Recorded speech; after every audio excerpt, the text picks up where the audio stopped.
Hare Krishna, my friends. Welcome to Bhaktiville. Dandavat pranams. So starting tonight, we're taking a short break from our reading of Srimad Bhagavatam. As you recall, we finished the story of Ashwattama last week, and it was the end of that volume. We were using a 3-volume set for the first canto, and we finished the first volume. So before we go on to the second volume of that first canto, let's take a little side trip to read about Lord Brahma in the Brahma Samhita. This book is just a portion of Lord Brahma's realizations after his birth.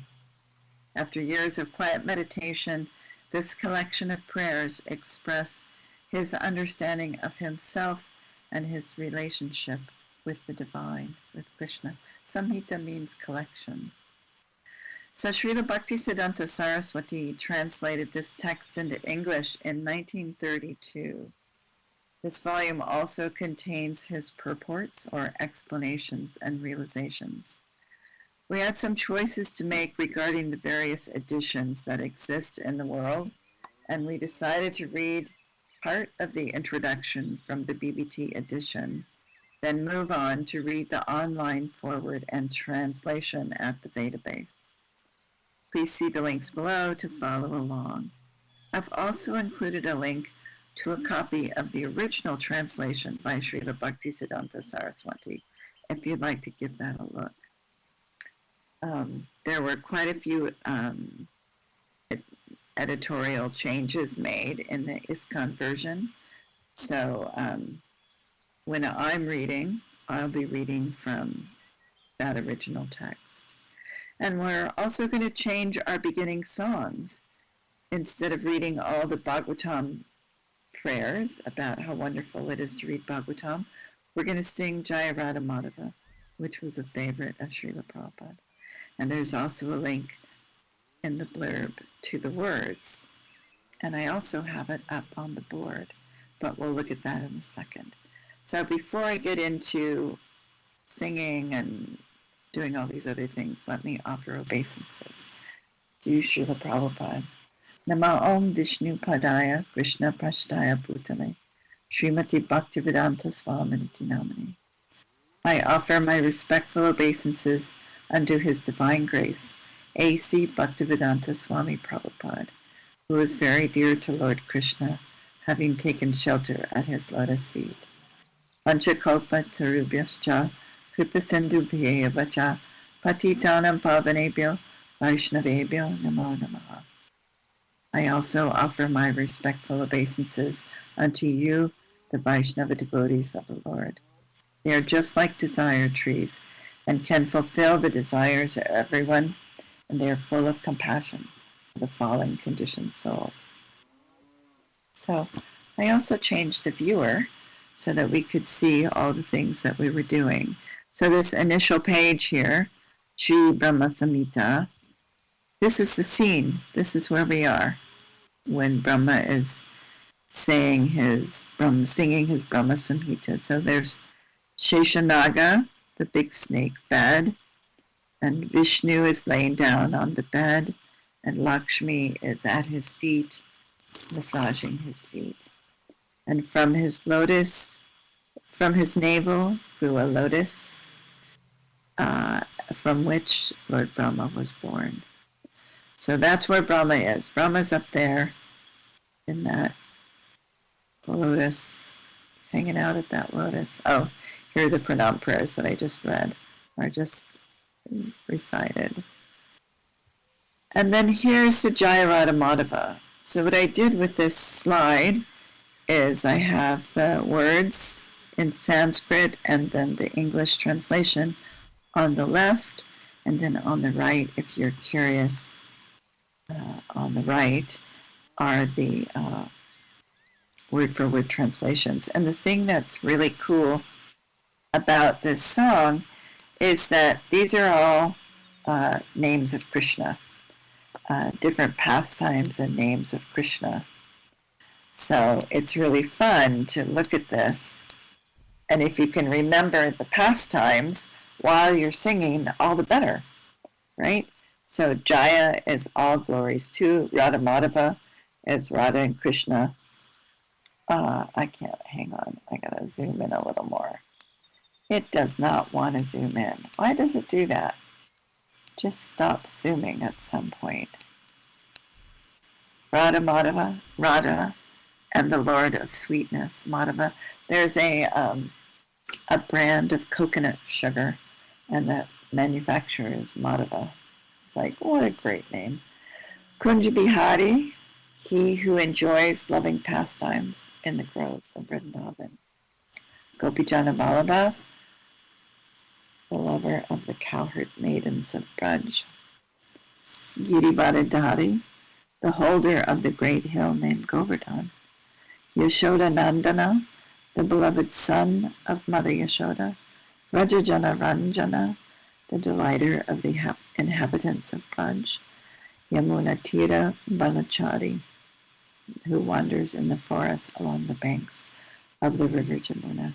There's also someone also took the English words and put them to a tune, and I'll find that next time and we can listen to that.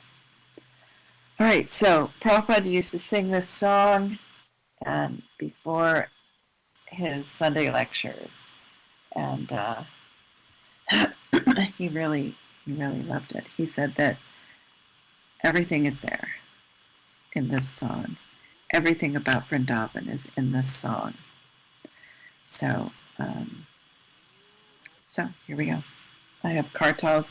Hopefully the kartals won't be overwhelming, right?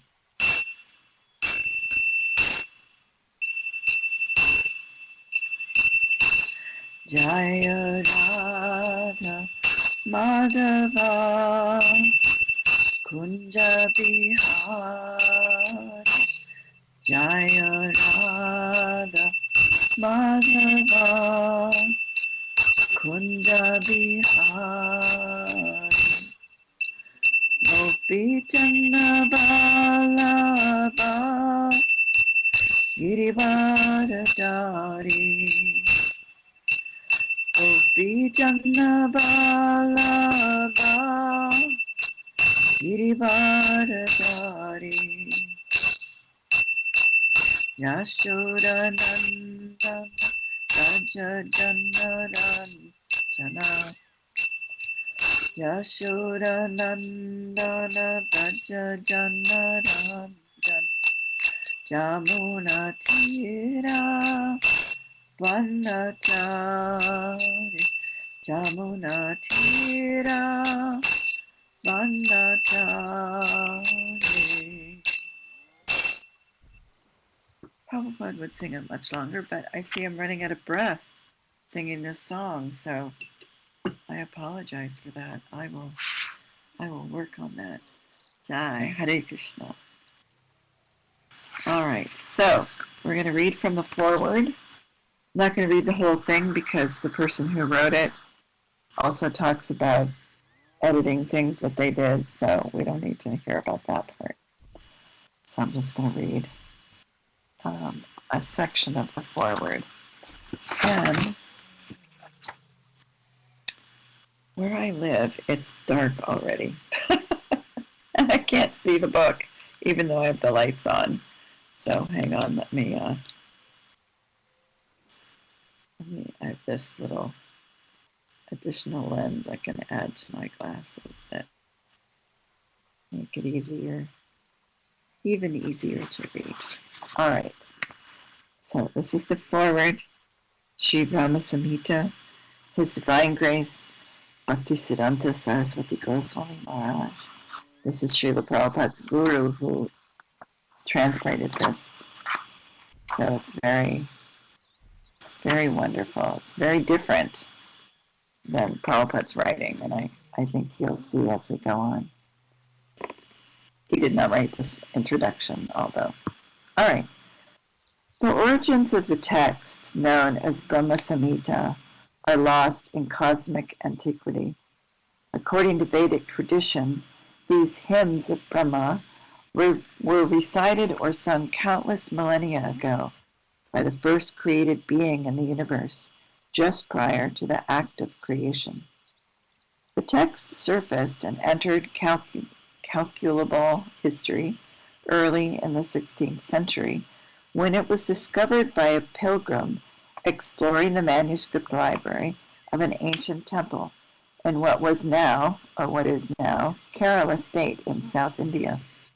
And actually, I think I mapped out where that is. So let me see if we can, yeah, here it is. So I mapped out where that is. Prior to the introduction of the printing press, texts like Brahma Samhita existed only in manuscript form, painstakingly handwritten by scribes and kept under Brahminical custodianship in temples, where often they were worshipped as Shastra, a Shastra deity, or God incarnate in Holy Scripture.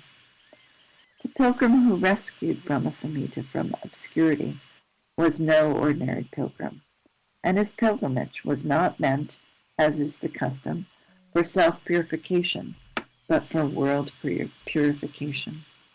He was Sri Chaitanya Mahaprabhu, saint, mystic, religious reformer, and full incarnation of the Supreme Lord Sri Krishna, descending into the present epoch for the salvation of all souls. And here in Bhaktiville, we have Lord Chaitanya on our altar. He's on the left of our altar. And of the two figures, he's the person on the right. That's Lord Chaitanya. And his great dear friend Nityananda is on his right. At the time of his discovery of the text, Sri Chaitanya was touring South India, preaching his message of love of Krishna and promulgating the practice of Sankirtan, congregational singing of the holy names of God. Sri Chaitanya commenced this tour shortly after becoming a monk, a sannyasi, at age 24, and the tour lasted approximately two years. After a southward journey from Puri in Orissa state that carried him to holy places such as Sri Rangashetra, Setubandha, Rameshwara, and finally Kanyakumari at Cape Comorin, he turned northward and traveling along the bank of the Payasvini River in Travancore state, he reached the temple of Adikeshava in Trivandrum district. So I have that. He was in Puri, so that whole down the coast. And I think it even says how many steps it is, how far it is on the map. I just mapped it with Google Maps. And then I zoomed in so you could see more closely the southern tip of India and Kerala. Sri Chaitanya's principal biographer, Krishnadas Kaviraj Goswami, writes in Chaitanya Charitamrita in Madhya Lila chapter 9 that upon beholding the holy image of Adikeshava, Krishna, in the temple, Chaitanya was overwhelmed with spiritual ecstasy, offered fervent prayers, and chanted and danced in rapture, a wondrous sight that was received with astonishing appreciation by the devotees there. After discussing esoteric spiritual matters among some highly advanced devotees present, Sri Chaitanya found one chapter of the Brahma Samhita, what we now have as Brahma Samhita is, according to tradition, only one of 100 chapters composing an epic work lost to humanity. Upon discovering the manuscript, Sri Chaitanya felt ecstasy, great ecstasy, and fell into an intense mystic rapture that overflowed onto the physical realm, producing a profusion of tears, trembling, and perspiration. We would search the literature of the world in vain to find a case in which the discovery of a lost book inspired such unearthly exhilaration. Intuiting the Brahma Samhita to be a most valuable jewel, he employed a scribe in hand copying the manuscript, and departed with the copy for his return journey to the north. So my question about this section here is, how did he discover it? Was he going through their library, looking at lots of different texts, or was it in a a trunk in a treasure room. Like, where was this? How did he find it? I am so curious about that, but of course we'll never know. All right. Upon his return to Puri, Bhaktiville, chapter 11, Sri Chaitanya presented Brahma Samhita to appreciative followers like Ramananda Roy and Vasudeva Datta, for whom Chaitanya arranged copies to be made. As word of the discovery of the text spread within the Vaishnava community, each and every Vaishnava copied it. Gradually, Brahma Samhita was broadcast everywhere and became one of the major texts of the Gaudiya Vaishnava canon. Quote, there is no scripture equal to the Brahma Samhita as far as the final spiritual conclusion is concerned, end quote, exults Krishnadas Kaviraj. Quote, indeed, that scripture is the supreme revelation of the glories of Lord Govinda, for it reveals the topmost knowledge about him. Since all conclusions are briefly presented in Brahma Samhita, it is essential among all the Vaishnava literatures, end quote. Madhya 9, 239 to 240. So this reminds me of, Bhaktiville says, probably when I was wondering how he found it, he says either that or he just knew where it was. Yeah, he probably just knew where it was. You're right. So this paragraph that I just read reminds me of when we were publishing Srimad Bhagavatam, and we, they would do so much, and they would put out what they were called chapter books, and they would take a group of pages and bind them into little paperbacks. And we were just, because we weren't going to wait for it to be hardbound, right? We were so anxious to hear or to read what Srila Prabhupada was translating, right? So they would publish these little books, and we would just devour them. They were amazing. And so it reminds me, this paragraph reminds me of that, that everyone was so excited. Each and every Vaishnava copied it, and it just spread. And it was just like that. We were just crazy. We just wanted to read more and more of Srimad Bhagavatam. All right, back to this text. So now what of the text itself? What are its contents? The synopsis of the Brahma Samhita is provided by Srila Prabhupada, founder Acharya of the Krishna conscious movement, in his commentary to the Chaitanya Charitamrita. It is quoted here in full. Quote, in Brahma Samhita, the philosophical conclusion of Achintya Veda Veda Tattva, simultaneous oneness and difference, is presented. It also presents methods of devotional service, the 18-syllable Vedic hymn, discourses on the soul, the supersoul and fruit of activity, an explanation of Kama Gayatri, Kama Bija, and the original Mahavishnu, and a specific description of the spiritual world, specifically Goloka Vrindavan. Brahma Samhita also explains the demigod Ganesh, the Garbhodakshaya Vishnu, the origin of the Gayatri Mantra, the form of Govinda and his transcendental position and abode, the living entities, the highest goal, the goddess Durga, the meaning of austerity, the 5 gross elements, love of Godhead, impersonal Brahman, the initiation of Lord Brahma, and the vision of transcendental love, enabling one to see the Lord. The steps of devotional service are also explained.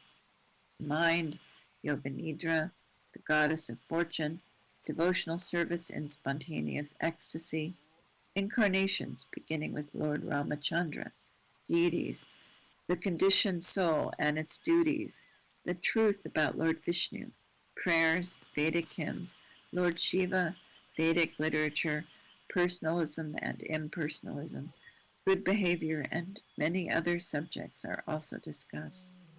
There is also a description of the sun and the universal forms of the Lord. All these subjects are conclusively explained in a nutshell in this Brahma Samhita. End quote. And that's from Madhya Lila, Volume 4, page 37. Wow, that's a lot of stuff in such a short text. In spite of the seeming topical complexity of the text, the essential core of the Brahma Samhita consists of a brief description of the enlightenment of Lord Brahma by Lord Sri Krishna, followed by Brahma's extraordinarily beautiful prayers, elucidating the content of his revelation, an earthly beatific vision of the Supreme Personality of Godhead, Lord Sri Krishna, and his eternal transcendental abode, Goloka Vrindavan, beyond the material cosmos. This core of the text stretches through verse 29 to 56, and a brief subsequent exposition by Lord Krishna on the path of Krishna Bhakti, love of God, brings the text to a close. The Brahma Samhita's account of Brahma's enlightenment is quite interesting and can be summarized here. When Lord Vishnu, Garbhodakshayi Vishnu, desires to recreate the universe, there's an asterisk to a footnote. According to the Puranas, the material cosmos is created and destroyed in a perpetual cycle through eternity. And so the act of creation is not a one-time affair, but one that is repeated an infinite number of times. And they are of varying degrees of dissolution. So the world's not completely dissolved sometimes, and sometimes it is completely dissolved and recreated. All right, so when Lord Vishnu desires to recreate the universe, a divine golden lotus flower grows from his navel, and Brahma is born from this lotus. And he is not born from parents. Brahma is known as Swayambhu, self-existent or unoriginated. Upon his emergence from the lotus, Brahma begins, in preparation for his role as secondary creator, to contemplate the act of cosmic creation. But, seeing only darkness about, is bewildered in the performance of his duty. And there's another footnote. Once the physical universe and its constituent parts are brought into being by Lord Vishnu, Brahma's role in the creation act is to evolve the multifarious types of bodily forms, or species, to be inhabited by innumerable conditioned living beings, or jivas, in accordance with their previous karma, actions performed by them during their existence in previous millennia. Excuse me.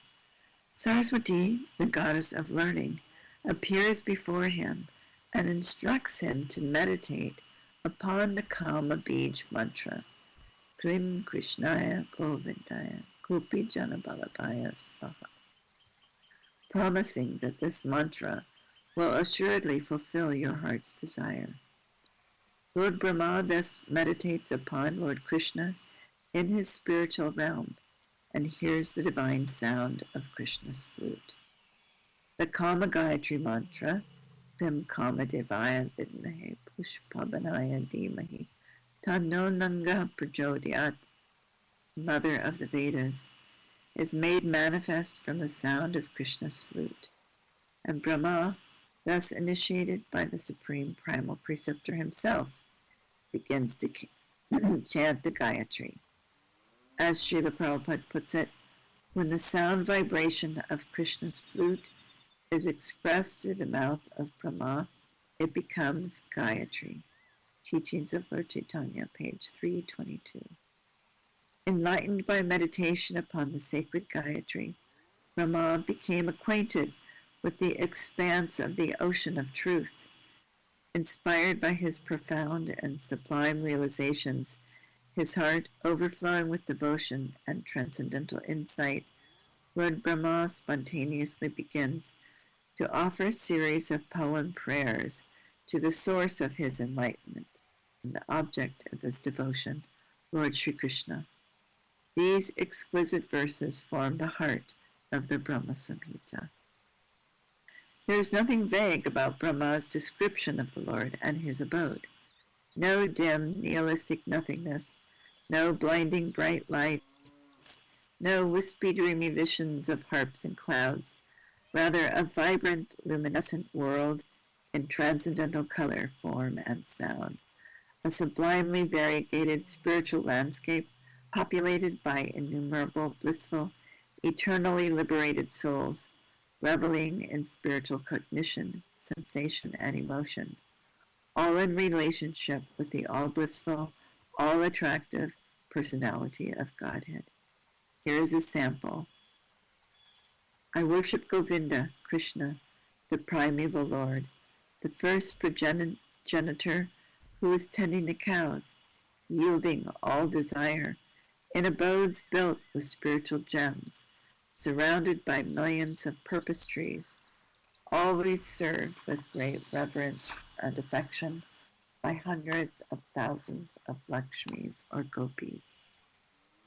I worship Govinda, the primeval Lord, who is adept in playing on his flute, with blooming eyes like lotus petals, with head decked with peacock's feathers, with the figure of beauty tinged with the hue of blue clouds, and his unique loveliness charming millions of cupids. I worship Goloka Vrindavan, where every tree is a transcendental purpose tree, where the soil is the purpose gem, all the water is nectar, every word is a song, every gate is a dance. The flute is the favorite attendant, where numberless milk cows always emit transcendental oceans of milk. The commentator reminds us on page 104 that in the transcendental region of Goloka are found the same elements as are found in the mundane worlds, but in their highest purity and beauty. Quote, trees and creepers, mountains, rivers and forests, water, speech, movement, music of the flute, the sun and the moon, tasted and taste, end quote. Krishna's divine abode. Goloka Vrindavan is a world in the fullest and realist sense. There are those who will have difficulty with Brahma's highly graphic and personalistic depiction of the spiritual world and the liberated state. Some, for instance, whose conception of transcendence is determined by a certain logical fallacy based on the arbitrary assumption that spirit is the literal opposite of matter, and thus that because matter has form and variety, spirit must necessarily be formless and unvariegated. Conceive of the ultimate reality as some sort of divine emptiness. However, any conception of transcendence that projects or analogizes from our limited sensory and cognitive experience within the material world is, by its very nature, limited and speculative and thus unreliable. No accumulated quantity of sense data within this world can bring us to knowledge of what lies beyond it. Residents of the material world cannot get even a clue of transcendence, argues our Brahma Samhita commentator, by moving heaven and earth through their organic senses. The Brahma Samhita teaches that transcendence, truth, ultimate reality can be apprehended only by the mercy of the supreme transcendent entity, the Absolute Truth himself. And that perception of ultimate reality is a function not of speculative reason, but of direct spiritual cognition through divine revelation.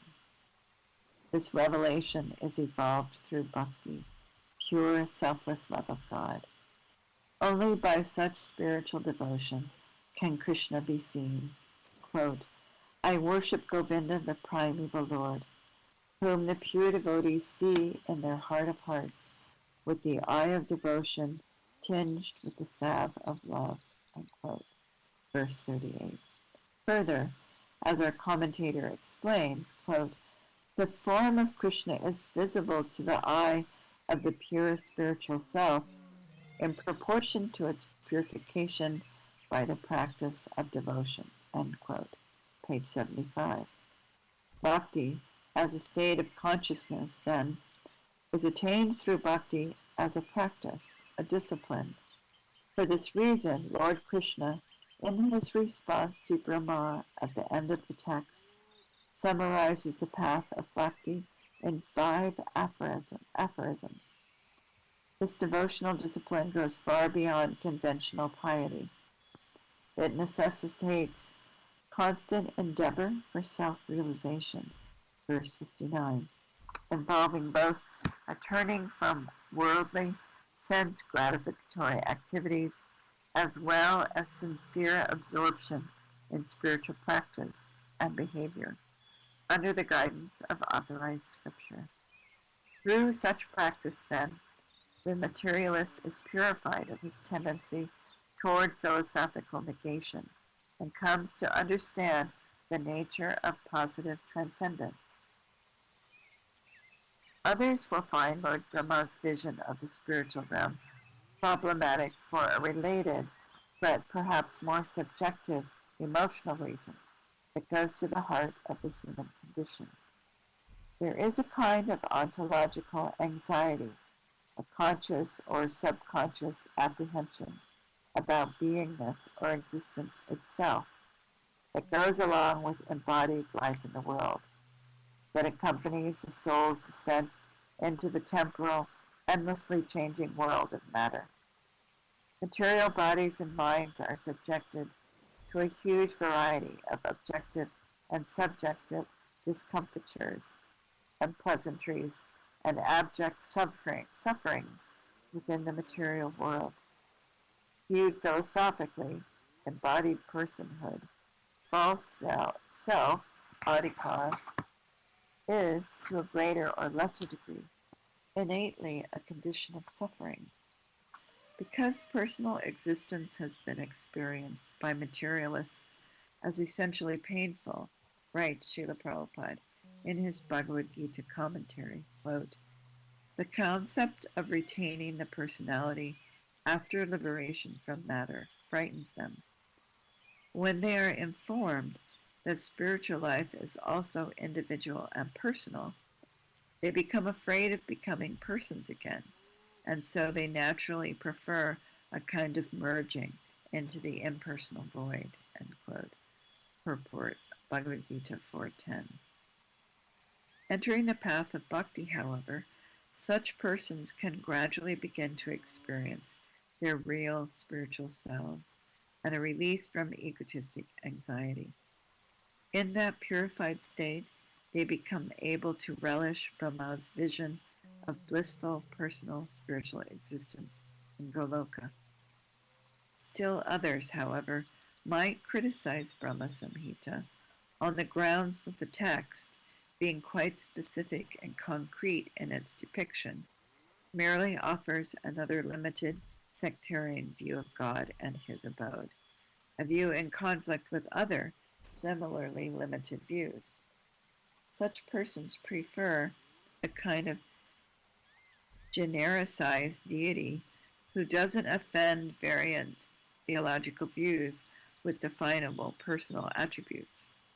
Brahma Samhita, however, is not a polemic against competing conceptions of the deity, except those, of course, which would deny his transcendental personhood. Vaishnava tradition does not dismiss images of the divine derived from authoritative scripture from beyond its own cultural and conceptual borders. It represents any sincere effort at serving the Supreme Person, although naturally it holds its own texts as most comprehensive and authoritative. It promotes neither an arrogant sectarianism that would constrain transcendence to an exclusive cultural, ideational, or linguistic form and burn a few heretics, nor a syncretistic ecumenism that would try to pacify all claimants on the truth by departicularizing it into bland vagary. Let the syncretists and the sectarians come together to appreciate at least the aesthetic magnificence of Brahma's deistic epiphany. What we are experiencing through Lord Brahma in his Samhita is not mystic hallucination, nor quaint mythologizing, nor an exercise in pious wishful thinking. We are getting a glimpse, however dimmed by our own insensitivities, into the spiritual world as seen by one whose eyes are tinged with the salve of love. We are seeing through Brahma an eternal, transcendental world of which the present world is a mere reflection. Goloka is infinitely more real than the shadowy world we perceive daily through our narrow senses. Brahma's vision of the spiritual realm is not his alone. It is shared by all those who give themselves fully unto the loving service of Lord Krishna, though Brahma admits that Goloka is known only to a very few self-realized souls in this world. Verse 56. We are not asked to accept Brahma's account of transcendence uncritically and dogmatically, but to avail ourselves of the spiritual discipline, Bhakti Yoga, that will gradually lead us to our own experiential understanding of this highest truth. The publishers of this small volume hope that a careful perusal of the text will inspire bhakti in the heart of the reader. It should be noted that Brahma Samhita is an advanced spiritual text and is more easily understood once one has already some familiarity with texts such as Bhagavad Gita, Srimad Bhagavatam, Chaitanya Charitamrita, and Bhakti Rasamrita Sindhu. So we're going to stop right there because the writer of this introduction goes on to talk about some other things unrelated to the text. Although that is quite a beautiful introduction. I really love it. So it's 6:43. We have a few minutes. Do you have anything you want to add to this, Bhaktiville?